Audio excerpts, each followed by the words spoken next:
Sa huling bahagi, nakita mo na ipinangako ni Zero kay Yuki na ngayon ay susubukan na niyang mabuhay ng normal. Kung hindi mo pa napapanood ang nakaraang bahagi, ang link ay nasa description. Ngayon ay magpatuloy tayo. Pumunta si Yuki sa target practice kasama si Zero, kung saan pinuri ni Zero ang lasa ng dugo ni Yuki, na narinig ni Yuki at siya ay tumakbo palayo. Umuwi si Yuki at humiga sa sopa, at pagkatapos ay nagsimulang bumalik sa kanyang alaala ang insidente mula noong siya ay bata pa. Naalala ni Yuki na pagkatapos siyang iligtas ni Kaname, dinala siya nito sa principal. Takot na takot si Yuki sa mga vampira kaya umalis si Kaname mula roon. Pagkatapos, araw-araw na tumatayo si Yuki sa bintana at hinihintay si Kaname. Kaya tinawag ng principal si Kaname na pumunta sa bahay. Nakita siya ni Yuki at nagsimulang magayos. Nang paalis na si Kaname, pinigilan siya ni Yuki. Nang dumating siya, niyakap siya ni Yuki. Gustong-gusto ni Yuki si Kaname na pumunta siya sa syudad para hintayin ito. At pagkakita pa lang niya kay Kaname, niyakap niya ito. Pagkatapos, isang araw, dinala ng principal si Zero sa bahay. Kinamot ni Zero ang kanyang leeg kung saan siya kinagat ng vampira, ngunit pinigilan siya ni Yuki. Isang araw, dumating si Kaname upang makipagkita kay Yuki. Nang makita siya ni Zero, kumuha siya ng kutsilyo mula sa mesa at sinubukang patayin si Kaname. Ngunit inagaw ni Kaname ang kutsilyo mula kay Zero at itinapon ito. Isang araw, sinabi ng principal sa kanila na magsisimula siya ng paaralan para sa mga vampira. Nalungkot si Zero nang marinig ang tungkol sa mga vampira. Kinabukasan, si Yuki at Zero ay lumapit sa dormitoryo ng mga vampira. Pumasok si Yuki sa loob at nakita niya si Ichija at pinalabas siya nito. Muli pumasok si Yuki at humiga sa hagdan. Dumating si Kaname at dinala si Yuki para matulog sa kanyang silid. Sumilip si Yuki sa labas ng silid. Doon, si Kaname ay sumisip-sip ng dugo ng isang estudyanteng vampira. Sa pagkakita sa anyo ni Kaname, natakot si Yuki at tumakbo palayo. Paglabas niya, nanginginig pa rin ang kanyang kamay. Pagkatapos, dumating si Zero upang makipagkita kay Yuki sa kanyang silid. Pagkatapos ay dumating si Kaname upang tawagin siya sa labas. Sa labas, ibinigay ni Kaname kay Zero ang responsibilidad ng pagprotekta kay Yuki kaya hindi niya ito pinapatay.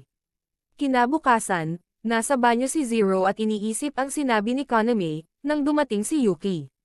Binalaan ni Zero si Yuki na maaaring may masamang balak si Kaname. Ngunit ayaw ni Yuki na may iba pang uminom ng kanyang dugo. Narinig ito ni Zero at itinulak si Yuki laban sa dingding, ngunit nang magsimulang manginig si Yuki, pinakawalan siya ni Zero. Nagagalit si Yuki at umalis. Pagkatapos nito, ibinigay ng principal kay Zero ang isang sulat mula sa Hunter Society, kung saan inutusan siyang patayin ng isang level E serial killer vampire. Nang pupunta na si Zero para hulihin ang vampira, sinundan siya ni Yuki. Pumasok si Zero sa isang wasak na bahay, at dumating ang dalawang night class vampires. Sa labas, nakita nila si Yuki, na pumasok ng mag-isa upang hanapin si Zero. Ngunit itinapon si Yuki sa lupa ng isang level E vampire. Pagkatapos, dumating si Zero at pinatay ang vampira gamit ang kanyang baril. Sa labas, isang uwak na may pulang mata ang nagmamasid kay Yuki at Zero, at pagkatapos ay sinabi ng uwak ang lahat sa isang vampirang may lila na buhok. Kinabukasan, binigyan ng principal si Yuki ng responsibilidad na ipakita ang bagong transfer student sa paligid ng paaralan. Pagkatapos ay dumating ang vampirang transfer student na si Maria. Ipinakita ni Yuki sa kanya ang paaralan. Pagkatapos noon, pumunta si Maria sa night class, at lumapit siya kay Kaname at hinaplos ang kanyang kamay. Ito ang naging sanhi ng pagtitig ng lahat ng vampira kay Maria, kaya lumabas siya ng klase. Sa labas, nag-uusap sina Zero at Yuki nang dumating si Maria. Kaagad na itinutok ni Zero ang kanyang baril kay Maria, ngunit pinigilan siya ni Yuki. Ibinaba ni Zero ang baril at umalis na si Maria. Nang magturo si Toga sa night class, patuloy siyang nakatitig kay Maria. Patuloy din na pinapanood ni Zero si Maria mula sa labas. Pagkatapos, nakipagkita si Maria kay Kaname, at hiniling ang pahintulot na manatili sa lumang dorm ng night class. Sa sorpresa, ibinigay ni Kaname ang pahintulot. Kinabukasan, pumunta si Maria sa day class.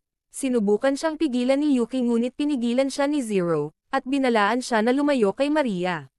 Biglang dumating si Ado at niyakap si Yuki, at pagkatapos ay umalis sina Zero at Ado para mag-usap ng pribado. Pinaghinalaan ni Zero na si Maria ay si Shizuka na sumire sa kanyang pamilya taon na ang nakalipas. Pagkatapos ay naramdaman ni Zero na pinapanood siya ni Maria mula sa bintana, kaya tumakbo si Maria mula roon. Nang magsimula ang night class kinagabihan, sinubukang hawakan ni Maria si Yuki, ngunit hinayla siya pabalik ni Zero. Umalis si Zero at sinabihan si Yuki na lumayo kay Maria. Pagkatapos Hiniling nito, ni Yuki kay nagsimulang Zero na mag-aral inumin si ang kanyang Yuki dugo at Zero ngunit para umalis sa si exam Zero. kinabukasan. Hinabol ni Yuki Nang si pupunta Zero. si Yuki sa Pumunta kusina, si Zero lumapit upang si Zero sa makipagkita kanya. kay Maria at itinutok ang baril upang patayin siya, ngunit nanginginig ang mga kamay ni Zero. Sinimulan ni Maria na sabihin kay Zero ang kanyang tunay na pagkakakilanlan at narinig ni Yuki ang kanilang pag-uusap mula sa labas. Pagkatapos, ibinigay ng kapatid ni Zero na si Ichiro ang isang espada kay Maria, at ginamit iyon ni Maria upang sugatan ng malubha si Zero. Pagkatapos ay binura ni Kaname ang alaala ni Yuki upang hindi na niya maalala ang nangyari noong gabing iyon. Kinabukasan, hindi pumasok si Zero sa paaralan upang mag-exam. Pagkatapos ng exam, dumating si Kaname upang makipagkita kay Yuki at inanyayahan siyang sumayaw sa darating na ball. Nang hindi masagot ni Yuki, umalis si Kaname mula roon. Pagkatapos, dumating si Maria upang makipagkita kay Yuki, at naalala ni Yuki ang nangyari noong gabing iyon. Tinanong ni Yuki si Maria tungkol kay Zero, at sinabi ni Maria na patayin si Kaname upang mailigtas ang buhay ni Zero. Samantala, iniisip ni Zero ang kanyang kapatid na si Ichiro. Nag-uusap ang magkapatid at pagkatapos ay nakita nila si Shizuka na nakatayo malapit sa kanila. Naramdaman ni Zero na may kakaiba at nagmadali silang umuwi. Pagdating sa bahay, natulog ng magkasama ang magkapatid. Kinabukasan, nang sumilip si Zero sa labas ng bahay, si Shizuka ay nakatayo sa harap niya. Hinawakan ni Shizuka si Zero at dinala siya sa labas ng bahay, pagkatapos ay kinagat niya ang leeg ni Zero at sinimulan ang pagsipsip ng kanyang dugo. Pinatay ni Shizuka ang mga magulang ni Zero ngunit hindi niya ginawang anuman kay Ichiro. Pagkatapos ay nagising si Zero at nakita si Ichiro na nakatayo sa harap niya. Galit si Ichiro kay Zero dahil palagi itong mas magaling kaysa sa kanya kaya gusto niya itong patayin ng sarili niyang mga kamay. Inatake ni Ichiro si Zero ngunit hinarang ni Zero ang kanyang mga atake. Biglang nanghina si Zero at naupo sa lupa. Nang paalis na si Ichiro mula sa silid, dumating si Toga. Lumapit si Toga kay Zero at inatake ni Ichiro si Toga gamit ang espada, ngunit hinarang ni Zero ang atake. Lumipad ang espada sa ere at muntik nang tamaan si Ichiro ngunit iniligtas siya ni Toga.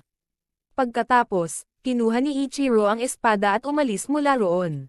Dinala ni Zero si Toga sa principal. Pagkatapos ay sinimulang hanapin ni Zero si Maria sa paaralan. Sinundan siya ni Yuki at tinanong siya na inumin ang kanyang dugo. Kaagad na itinulak ni Zero si Yuki laban sa dingding at sinimulan ang pagsipsip ng kanyang dugo. Pagdating ng araw ng ball, ipinadala ni Kaname kay Yuki ang isang damit. Dumating sina Yuki at Zero sa dance hall. Pumunta si Yuki sa rooftop upang makipagkita kay Kaname. Hinawakan ni Kaname ang kamay ni Yuki at sinimulang sumayaw kasama niya, pagkatapos ay hinayla siya ni Kaname sa kanyang mga bisig. Ngunit hindi magawang patayin ni Yuki si Kaname kaya tumakbo siya palayo kay Kaname. Sinundan siya ni Zero. Pumunta si Yuki upang makipagkita kay Maria. Hinawakan ni Maria ang kamay ni Yuki at itinulak siya sa upuan. Pagkatapos ay dinala ni Ichiro ang tunay na katawan ni Maria na si Shizuka doon.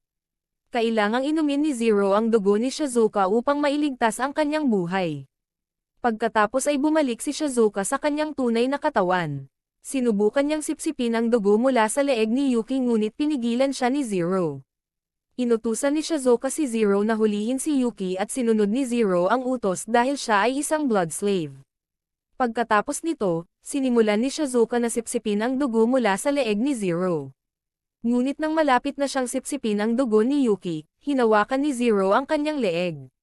Pagkatapos, napalaya siya mula sa kontrol ni Shizuka sa pamamagitan ng pagbaril sa kanyang sarili sa binti.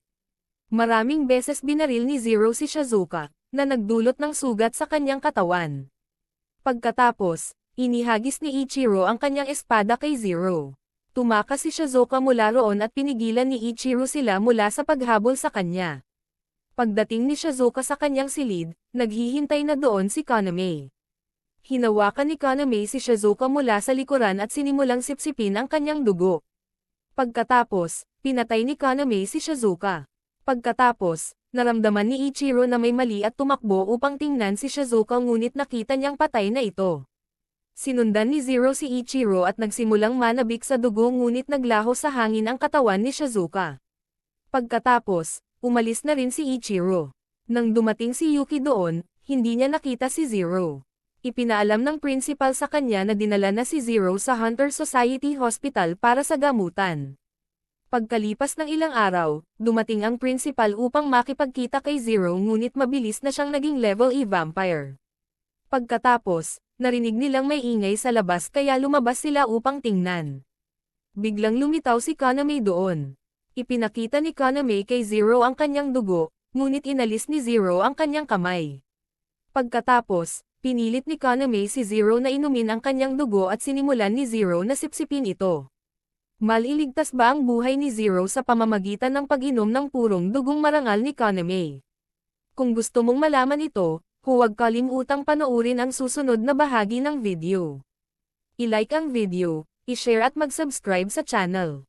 Salamat sa panonood ng video.